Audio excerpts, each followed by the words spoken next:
Здравствуйте, товарищи. Welcome back to Russian Through Propaganda. Today is day 55, and finally we're learning some plural forms, starting with the nominative plural. Of course, we previewed that a little bit in yesterday's lesson, but today we'll look at it more carefully.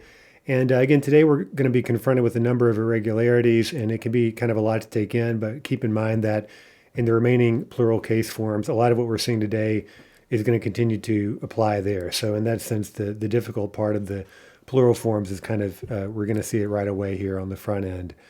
Let's start with the poster. Сбылись мечты народные. Mечта is a dream in the sense of something you wish would come true. And here we have the plural. For mечта, we get мечты. By the way, there's something a little bit unexpected going on there. We'll talk more about it later, but we might expect that plural to be мечты, мечты. Okay, so more on that in a moment. We're going to be dealing with a number of stress patterns today. And as with almost everything in Russian, right, we give a rule that's pretty reliable, but it seems there are always exceptions. This could be one of those, right? Instead of the expected, perhaps, мечты, the plural of мечта is мечты, right, with no stress shift.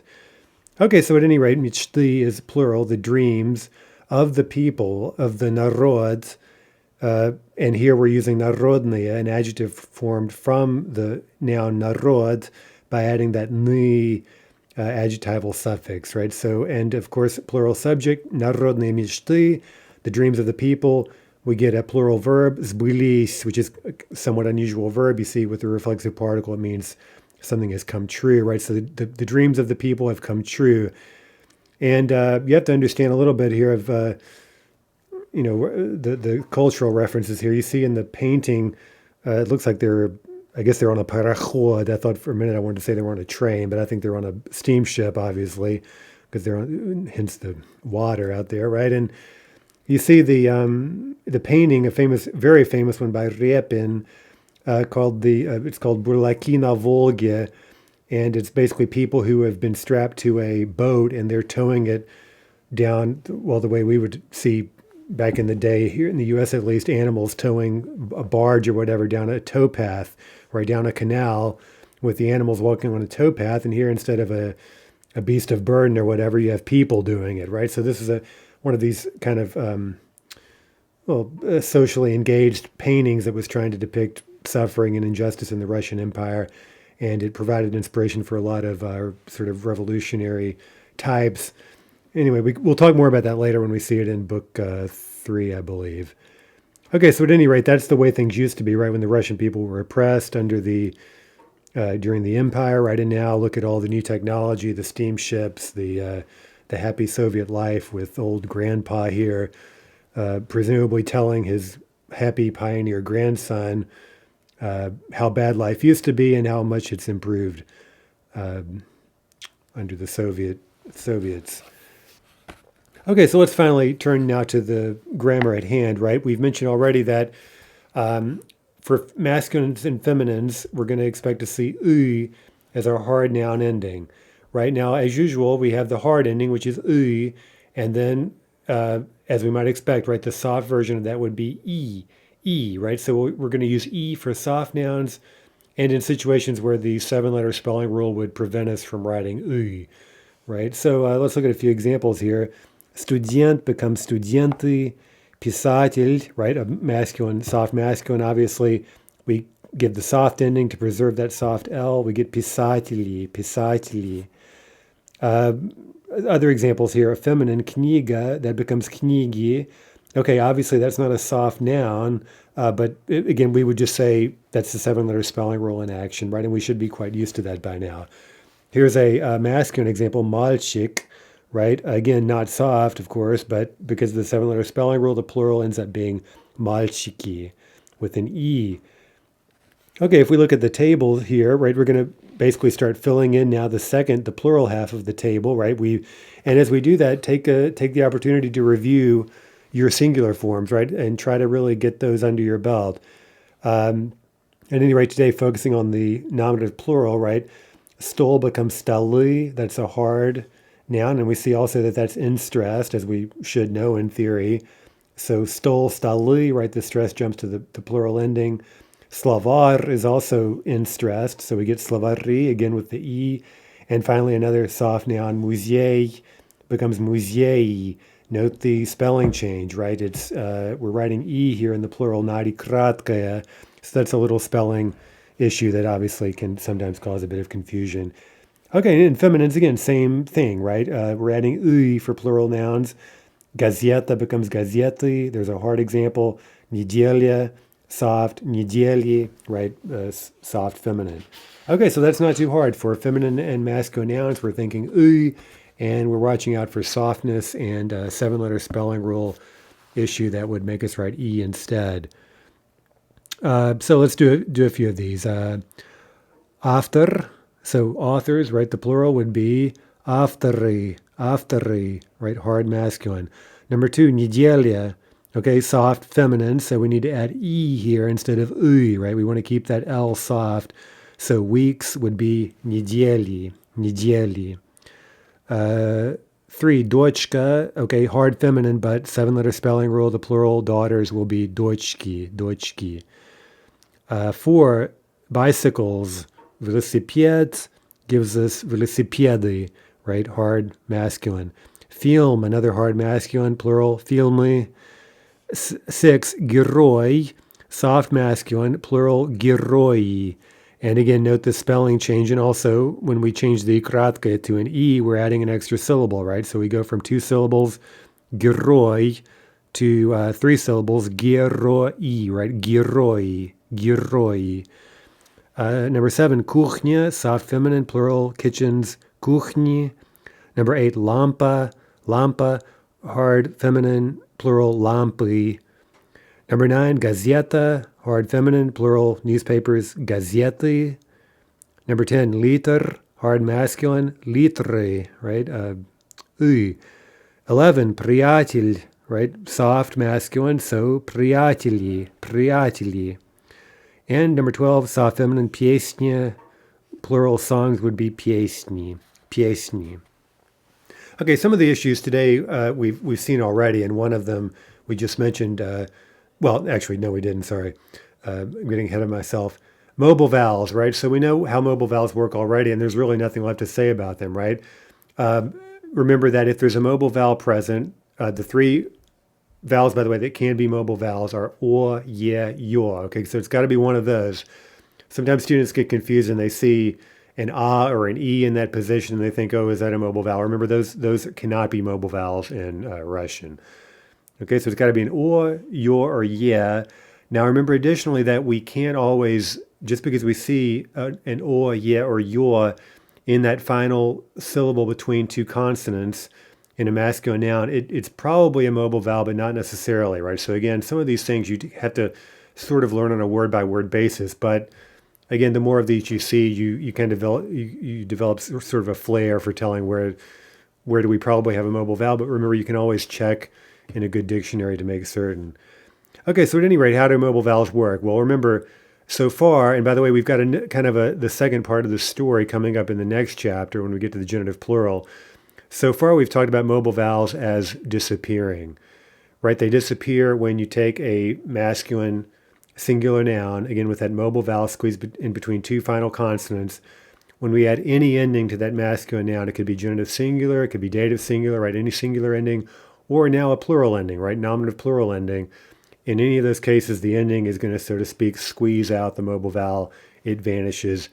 And there you have it. So let's just do some review here. Щенок. Okay, now we're giving the nominative plural, right? But the same thing is happening as we've seen before. Щенки is puppies. Отец becomes отцы. By the way, another confusing thing, people often think that the letter ts is somehow implicated in the seven-letter spelling rule, but it's not, right? There's nothing wrong with this combination, цы. So отцы, that is correct. Ковер becomes ковры, and день, дни. Now, if you have an L that is followed by a mobile yeah, then that softness on the L is typically preserved, right? So, for example, palец, which means finger, right? A body part here in this chapter, as we're learning all this body-related vocab, right? The plural is palцы, palцы, right? And note that we're keeping the soft sign there. But Russian is not entirely consistent in this, right? So look at another word, Amerikanец, and you see that right, we have a soft N at the end in front of the mobile yeah. And so we'd expect, based on palets, that we would keep the soft sign after the N, but that doesn't happen. It only happens with L, if memory serves, right? So in N, for example, or some other consonant that's in a situation like this, you don't basically preserve the softness, which is a little bit weird, a little bit inconsistent based on the way Russian generally behaves, right? So there's, again, a little spelling detail to take note of. Okay, so let's give some nominative plurals for nouns, and you're being told all of these include a mobile vowel, so we don't have to consult a dictionary or anything here for this exercise. Пирожок becomes пирожки.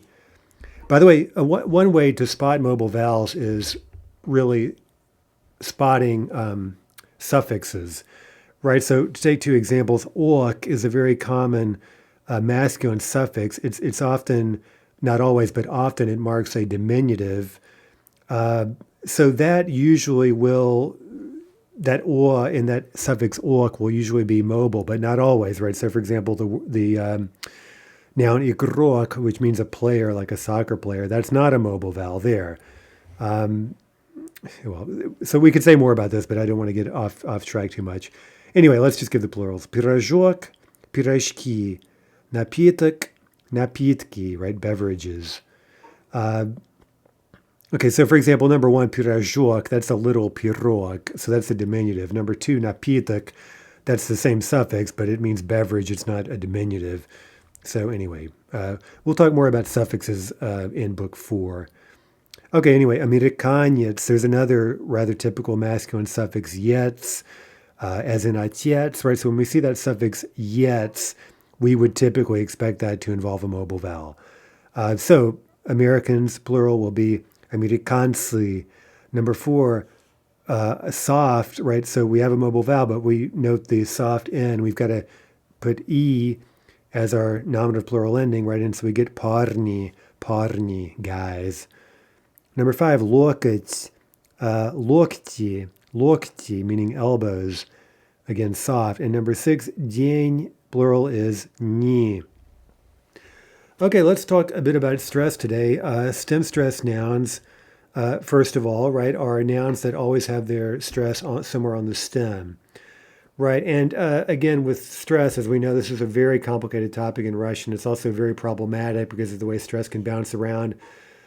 So today we're going to talk more about this again in book 4 when we kind of revisit some of these really difficult topics and try to sum them up. But let's start by asking which nouns are typically stem stressed. Right, let's just give a few examples of some that can be fairly reliably regarded as stem stress, meaning in the nominative singular, the stress is somewhere on the noun, on the stem, not on the ending, on the stem, and it's going to stay there in all of the singular and plural forms, right? Now, the good news is that most nouns statistically are like this, right? So again, you've got to keep in mind in Russian, it's not always crazy, right? So you do have a fair number of words with stress bouncing around, sometimes quite unpredictably, but that's not really that typical statistically speaking, right? So let's look at a few examples. Stem stress, most nouns that are masculine, right, especially if they're foreign borrowings or if they're Russian nouns that have a prefix, and also nouns whose nominative singular stress is not on the final syllable. Okay, so there are 3 pretty reliable rules for masculine nouns and also for feminines, right? Let's take a feminine noun. If the stress is not on the ending, right, that is, it's not on the a or the ya, then it's almost certain that feminine noun is going to be stem stressed everywhere. Okay, let's look at examples. This gets very confusing when you start giving sort of abstract rules. Let's just look at examples. Televizor. Okay, that's a borrowed noun, a borrowed masculine noun. It's very unlikely that that's going to shift stress in any way, right? So if you think about how many borrowed nouns there are like that in Russian, this is a pretty useful rule, right? So again, whenever we can give a rule that's generally reliable when it comes to stress, it's really useful to try to learn it because it keeps us from overcomplicating things. So anyway, here the nominative plural, right, would be телевизоры. Trottoir is another borrowed noun from French, right? Meaning sidewalk. Plural would be trottoiri. Again, we wouldn't expect that borrowed masculine noun to show any kind of shifting stress. Uh, Another one, atviet. Okay, this is somewhat beyond our level of expertise just yet, but we'll get used to this in time. Basically, atviet, that ot is a prefix, right? So this noun is related to a corresponding verb that I think we've seen, atvichать, atvietit, right? It's a noun from a verb that on top of that has a suffix, ot, right? So basically, nouns like this that involve a suffix also are very unlikely to show shifting stress. By the way, I misspoke just a little bit. This noun isn't derived from a verb, but more on that later. Again, I'm sort of getting off track here a little bit because there's a lot more we could say about this stuff when in fact this really should just be kind of a first look at these issues. Okay, so atviet, because of the prefix ot, we wouldn't expect that in all likelihood to have a shifting stress pattern. The plural is atvietli. Vapros, same thing, right? Vo is a prefix. Plural of question is vaprosli, questions.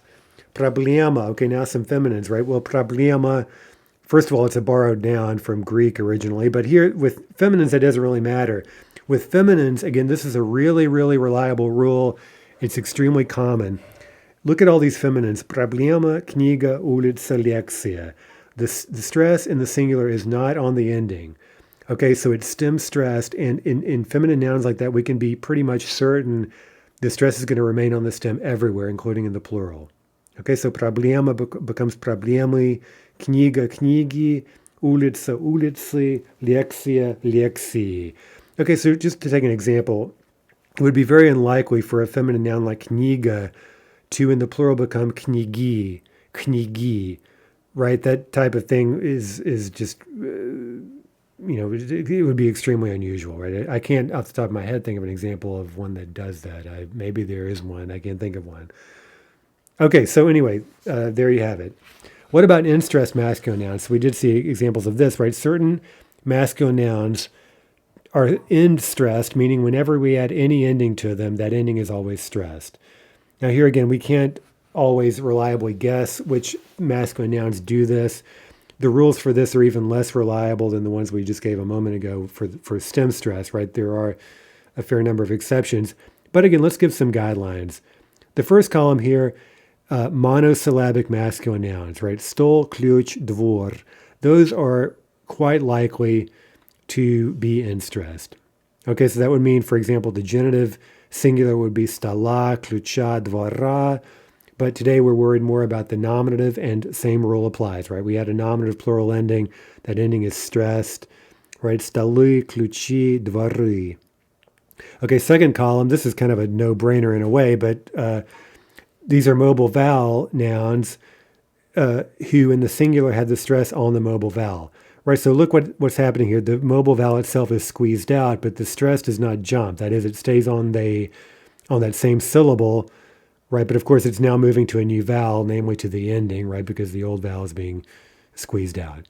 Okay, so that gives us shinok, shinki, atiet, atsi, kavyor, kavri. Okay, so we could say that those are indeed in-stressed masculine nouns, even though there's something a little bit different going on with the mobile vowel. But we would still say those are in-stressed masculine nouns because no matter what ending we add, the mobile vowel is being squeezed out. And again, in these particular nouns, the stress stays on that final syllable. Okay, now, what if the masculine noun is more than one syllable? Well, again, it's not always very reliable, but if a masculine noun of, say, two or more syllables, the stress needs to be on the final syllable in the singular for there to be a chance of it being in-stressed. Okay, so for example, rugzak, bolshevik, slavar, right? Masculine nouns, more than one syllable.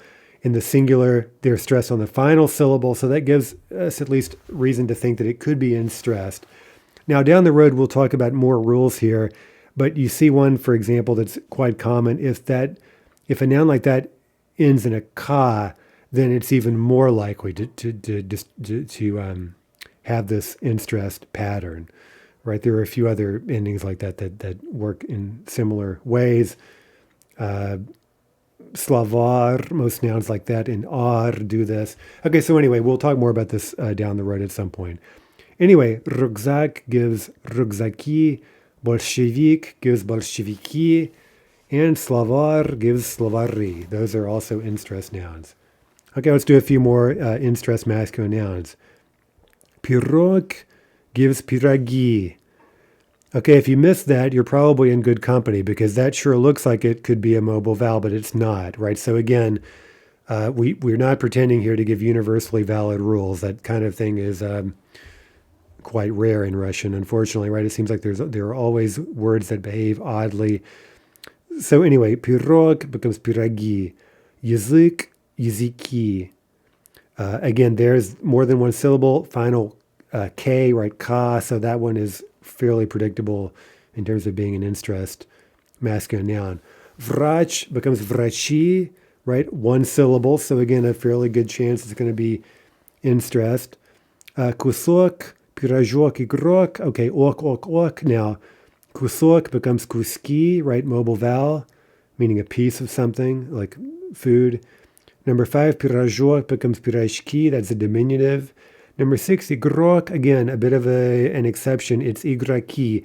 Now here, the issue really is the consonant cluster, right? If this were treated as a mobile vowel, which in theory it really should be, but you would end up with igrka, I guess, igrka, and it becomes very difficult to pronounce. And so really, for phonetic reasons here, that is not a mobile vowel, even though theoretically, I suppose it should be.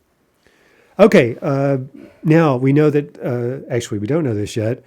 Some masculine plurals take a stressed ah. Okay, so again, now we're getting into some exceptions. There are a fairly limited number, but again, there are quite a few of these really, so it's a very important exception. Masculine nouns that in the nominative plural, instead of u or e, as we would expect, right, instead they take ah, stressed ah in the nominative plural. Okay, so for example, вечер, вечера. Again, note the stress shift. Век, века. Колокол, колокола. Берег, берега. Okay, there's really no way whatsoever to know which nouns do this. So again, kind of bad news. And again, while there aren't just tons of these, there are a fair number of them, and a lot of them are extremely common. So I think in this exercise 55D, I've tried to list a few of the main ones we've seen so far. So you're being told these take this alternate stressed I ending. So let's just practice reading them out, and again, noting the stress shift, which will be important later for the remaining plural case forms. Golas becomes in the plural galasa, right? Voices. Gorod in the plural cities becomes grada. Trains, right? From poyezd, we get poyezda. Islands from ostrov, ostrava. Dom becomes dama, right? Houses or buildings. Glass becomes glaza, eyes. Professor becomes professora. Okay, by the way, there's a somewhat unusual there. That's a borrowed noun also, so that kind of, contradicts a rule we tried to give earlier. But again, the stressed forms in the plural are rather weird and not predictable. Uchitel, okay, that's a soft noun, so we get in the plural uchitelya, teachers. And again, we're writing ya there to preserve the softness. The plural of passport is pasporta. The plural of address is adresa. Okay, so we'll keep watching out for these stressed masculine nouns further down the road. Okay, what about neuters? Now, this is one that is quite easy usually, but students often miss it, I think, because they just kind of forget about the neuters. Neuters are maybe somewhat less common than masculines and feminines. And so again, sometimes it drops off students' radar. But this rule for the plural we can actually learn from English, namely from certain English words that are from Latin or Greek, and that often preserve their original plural forms from Latin and Greek.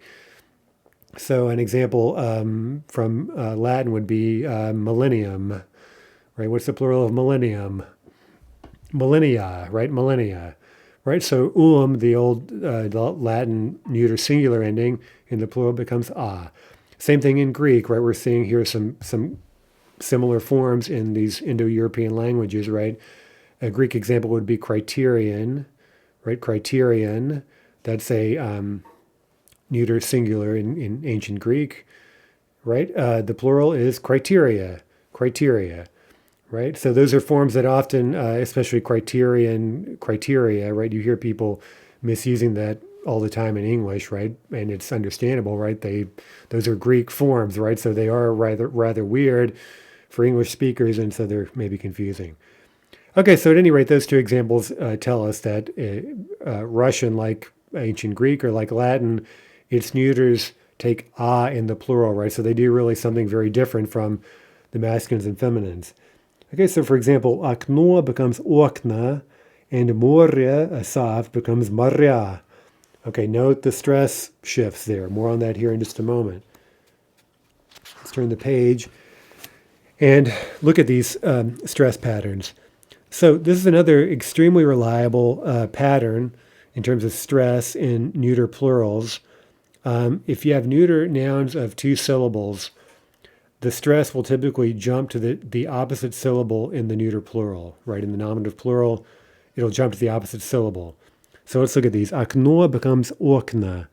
Morya becomes marya, right? Seas. Pismo, plural, letters, pisma. Polya, fields in the plural, becomes palya. Kalso becomes kolsa. Okay, so you see how that's a fairly reliable pattern, and one reason for this is it avoids ambiguity, right? Think that what would happen if aknoa, if the stress didn't shift, well, it would be identical to the genitive singular, right? It would be akna, and so you just have one more case of overlap and potential ambiguity, right? So that's one way to explain historically why this pattern became fixed.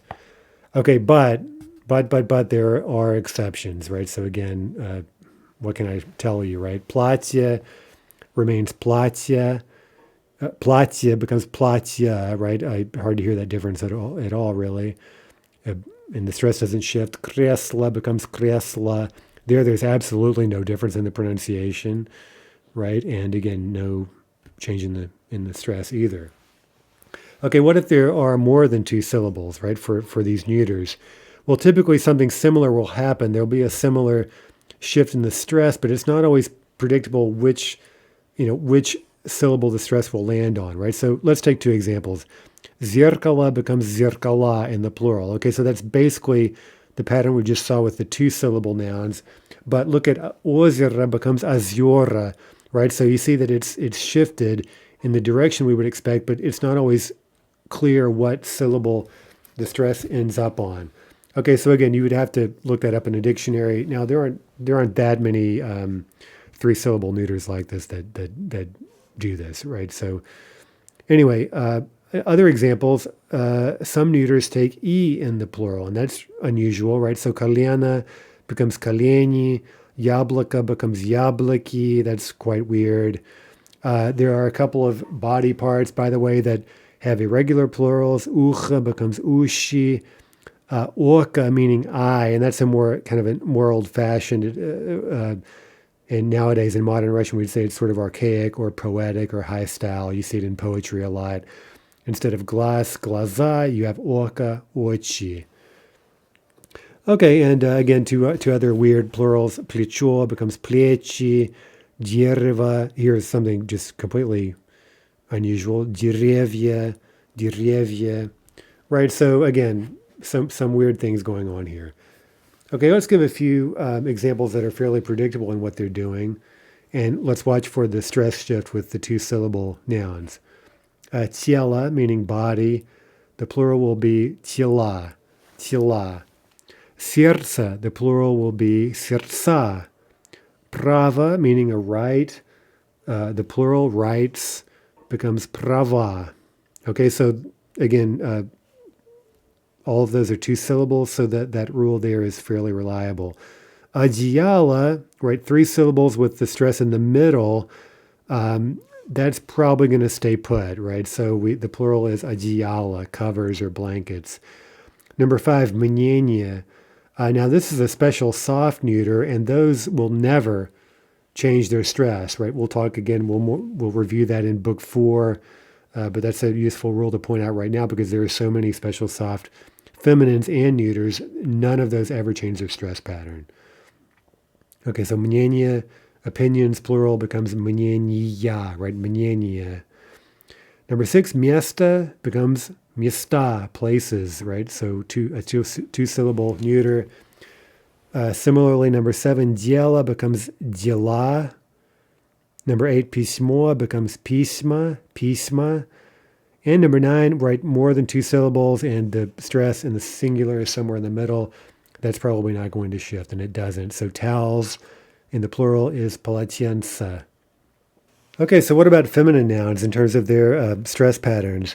Well, basically, feminine nouns act a lot like neuters, but only in one direction. We talked about that a bit already, right? If a feminine noun has, in the singular, it's stressed back somewhere on the stem, meaning, again, not on the ending, somewhere on the stem, we can be pretty much certain, right, that it's going to stay there, that there's going to be no stress shifting whatsoever.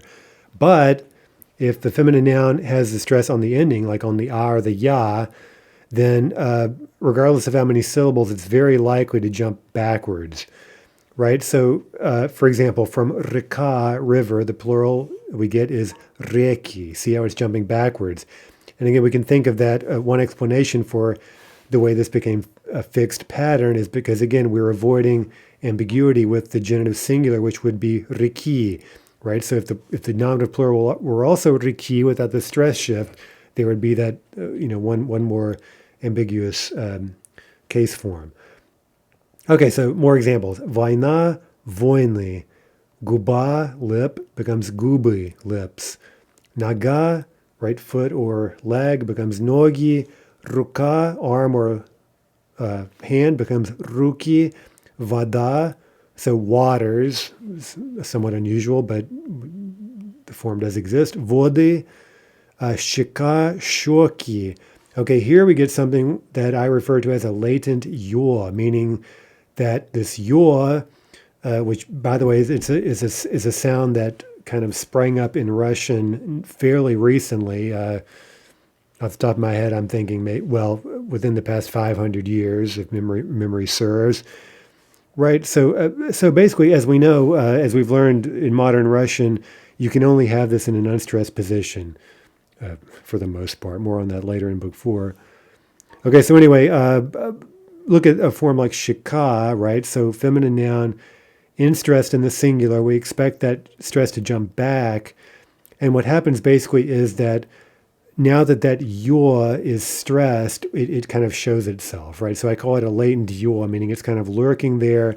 But until that yeah receives the stress, it can't show its true colors as the yaw that it is. Right? Now, that also is unpredictable, right? There's no way you could look at that and think, oh, well, that's a yaw lurking there, right? So it's something you just have to learn. Right, so here are 3 examples. Shika, cheek, becomes in the plural shoki. Sistra becomes siostry, sisters. Жена, wife, becomes жены. Семья becomes семьи, okay, in the plural. But, right in here are 2 examples of, feminine nouns that are in-stressed in the singular, but they don't shift back the way we would expect, right? So statia, articles is stati, no shifting stress. Skamya, which means a bench, in the plural is skamyi. Okay, so that's, first of all, not predictable and weird and irregular, and so we just have to watch out for nouns like that, but there aren't very many at all, right? So again, this rule we're giving for the feminine is quite reliable indeed. Now, again, what if we had more than 2 syllables, right? Well, again, we'd expect to see something similar. We'd expect to see the stress jump back, but again, it's not always going to be clear what syllable it's going to end up on, right? So голова becomes головы, страна becomes стороны. So I guess statistically speaking, we'd expect it to jump all the way back to the first syllable, but that doesn't always happen. Okay, now again, thankfully, we don't have really a whole lot of nouns like this, so it's not maybe quite as big of an issue as it seems, especially if we keep in mind that a lot of the, for example, 3 or more syllable Nouns, they might be borrowed, they might involve a prefix, they might be a special soft feminine. So some of these other rules we gave that would typically preclude shifting stress may come in and help us guess the correct pattern. Okay, so enough said on that. Let's just give some plurals for feminine nouns. Okay, ruka, 2-syllable, becomes ruki, arms or hands. Shotka, okay, there it is back on the stem, right? So this is a no-brainer. Brushes, plural is shotki. Okay, we're writing E there because of the 7-letter spelling rule. Padushka, similarly, is padushki. Pivitsa becomes pivitsli, right? Female singers. Uchitelnitsa, teachers, becomes uchitelnitsli. Okay, so for 2, 3, 4, 5, right? Stress is already on the stem. It's going to stay there, and we can be almost certain that that's going to be the case. Number 6, sudya is a masculine noun with feminine endings. Okay, but again, it's even though it's masculine, it's basically acting like a feminine noun in every other way. And here we get the stress shift. We get sudyi, sudyi. Historia. Okay, back on the stem. On top of that, this is a special soft feminine. There's no way the stress is going to shift. Plural, istorii. Number 8, ballerina, ballerini, right? Stress already on the stem. Lexia, same thing, lexii. Number 10, gazeta, stress on the stem, gazeti. Number 11, guitarra, stress on the stem, right? No shifting pattern, guitarri. Number 12, shkola, shkoli. 13, familia, right? Last name, plural, familii. 14, balnitsa, hospital, plural is balnitsli. 15, daroga, plural, darogi. Okay, so hopefully you're seeing how many of these there are. I've given lots of examples to try to kind of nail this down. Now, 16, we have an InStress noun. So we would expect that almost certainly to jump back. So from ruka, we get ruki, right? Hands or arms. Rika, plural will be rivers. That'll be rieki. 18, we're back on the stem. Minuta, that becomes minuti. Zimlya, meaning land. That word can mean several things, but let's here say land. Okay, what if we have lands in the plural? That'll be zemli, zemli. Number 20, butilka. Stress is on the stem. It's going to stay there. Butilki, right, is bottles. 21, stress on the stem. Piesnia, the plural is piesni. 22, kaplia, meaning a drop. So drops in the plural will be kapli. 23, galava becomes golavy. Okay, so there's one, right? 3 syllables.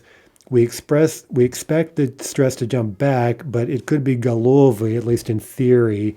Golavy is more likely, and that's what it is. Golavy, golavy.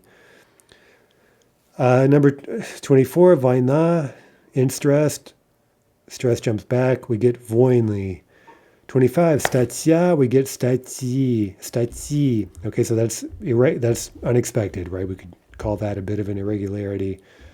26, teoria, plural, teorii. 27, tarialka becomes tarialki.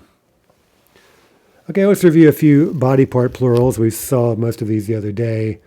And let's change the verb to say these things in the plural are hurting us, right? Uchabalit, our ear hurts, becomes ushi, right? That's irregular. Ushi baliat, right? Glaz balit, our eyes hurt in the plural would be glaza baliat. Okay, so glaz, glaza, right? Stressed a for that masculine noun. Number 3, plicho, that's another irregularity. Pliechi baliat. Pliechi baliat, our shoulders hurt. Number 4, kaleni baliat, our knees hurt. Okay, so those are 2 neuters that are totally weird, taking E in the plural. Shika balit, our cheeks hurt. That would be shoki baliat. Number 6, our hands hurt. Ruki baliat. Number 7, our teeth hurt. Zubi baliat. Okay, there's an example. That's a 1-syllable masculine. So based on what I told you before, you may expect zubi, but alas, right, again, these rules do have exceptions. Almost all of them do. Okay, so it's zubi. Zubi baliat, our teeth hurt. Number 8, our lips hurt. Gubi baliat. Number 9, our fingers hurt. Palsi baliat. Number 10, our elbows hurt. Lokti balyat. Number 11, nogi balyat, right? Our feet or our legs hurt. Number 12, zapyastye balyat. Our wrists hurt. There's a soft neuter. We've given a pretty nice overview here of nouns, right? What about adjectives in the nominative plural? Well, very good news here. And we'll see this quite often in the plural. We've seen it already with verb forms, for example, in the past tense. Right there, there's only one ending for all three genders in a lot of plural forms. Okay, so basically, in this chapter here, we're worried about the nominative plural. Adjectives in the nominative plural, no matter what the gender, are taking yeah. Yeah is the basic hard adjectival ending.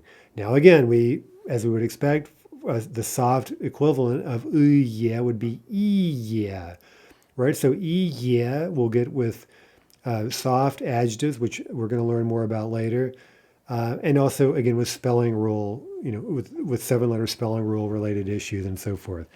Okay, so let's give a quick overview here. By the way, a poster, Rodinye Novy Miliony Kilowatt, right? For the homeland, for our Rodina dative, we need Novye Miliony, right? New millions of kilowatts, literally. So new millions, miliony, there's our plural noun, and the adjective to go with it is novye. There's our hard plural ending, and again, that could modify any plural no matter the gender of the noun. Okay, so if we survey some adjectival words we've learned so far, some of which are a little bit weird. Remember, we're calling those special modifiers. Let's start out with adjectives. Novye, there's a hard, normal hard adjective. Хорошее, that's a 7-letter spelling rule issue there. Готовый, there's a short form adjective, right, which we've talked about already. Готовый, there's the plural form of that. Now, the special modifiers, эти, okay, that's soft there, so that's unpredictable, right? Это, looks like it's hard there, but in the plural we get эти. Chi, все, right? We know that word already. We learned that it, so far for us, it normally meant all people, that is everyone, but it can mean all anything, right? Like all the books, all the cars, all the windows, all whatever. So again, все, this could modify any plural noun, meaning all of the whatever. Мои, твои, наши, ваши. Наши, ваши, we could call that a 7-letter spelling rule issue. With мои and твои, that's a soft stem, right? We can see that with мой, твой, and so we're getting the soft ending there. Okay, so as we know, there's only one plural pronoun for all genders, right? In Russian, thankfully, они. Okay, so let's give final exercise today. Let's give some plurals for these phrases, right? These full phrases. Это моя старая знакомая, right? This is my old female acquaintance. So let's say these are my old female acquaintances. Now keep in mind that это, that word there, that's being used as the pointing word, right? Not as это, meaning this or that, right? Remember, the pointing word never changes. So to say these are my old female acquaintances, that would be это мои старые знакомые, right? Знакомые is an adjective, right? That can kind of stand alone as a noun. Это мои старые знакомые. Number 2, these are my new books. Your new books. Это твои новые книги. Number 3, whose Russian newspapers are these? Right now, again, это, the pointing word is not going to change. Чьи это русские газеты? Чьи это русские газеты? Number 4, кто is always masculine singular, right? Itself, right? So here we're going to change. We want to say, who are these sick people? Right? Кто эти больные? Кто эти больные? Right? Again, больной is another of these adjectives that can stand alone, sort of like a noun, but it itself is an adjective. Number 5, этот студент готов. Let's say these students are ready. Now here the этот, right? That's not the pointing word, that's this or that, right? So that will change, and we'll say эти студенты готовы, right? Short form adjective. Number 6, она готова. Let's say they are ready, right? Again with the short form adjective. Они готовы. Number 7, наш университет хороший. Our university is good. Let's say our universities are good. Наши университеты хорошие. Number 8, ваше общежитие плохое. Let's say your dorms are bad. Ваши общежития, right? Я becomes я, right? Neuter plural. Плохие. Ваши общежития плохие. Number 9, это контрольное будет трудное. Let's say these tests will be difficult. Again, this or that, right? Эти контрольные будут трудные, right? Everything becoming plural, including the verb. Number 10, моя кошка была умная. Let's say my cats were smart. Мои кошки были умные, right? Everything, every word there has changed to become plural, again, including the verb, which becomes были.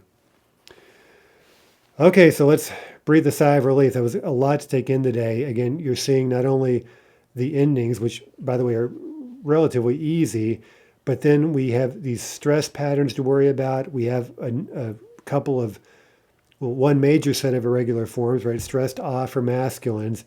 And then we've seen a smattering of other unpredictable forms with regard either to stress or to the ending itself, right? So a lot to take in today.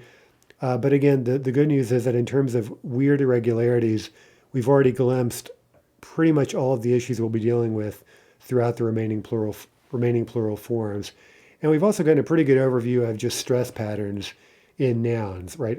There's more to say about that. We'll revisit that in more or less exhaustive detail in book 4 once we've seen some other noun types and whatnot. But again, today's lesson, a lot to take in. Pretty useful stuff here. It would be well worth your time to go back and review it in the book very carefully and try to get a handle on it. Okay, anyway, until next time when we talk about more noun types and work more with the plural. Anyway, until next time, до свидания, товарищи.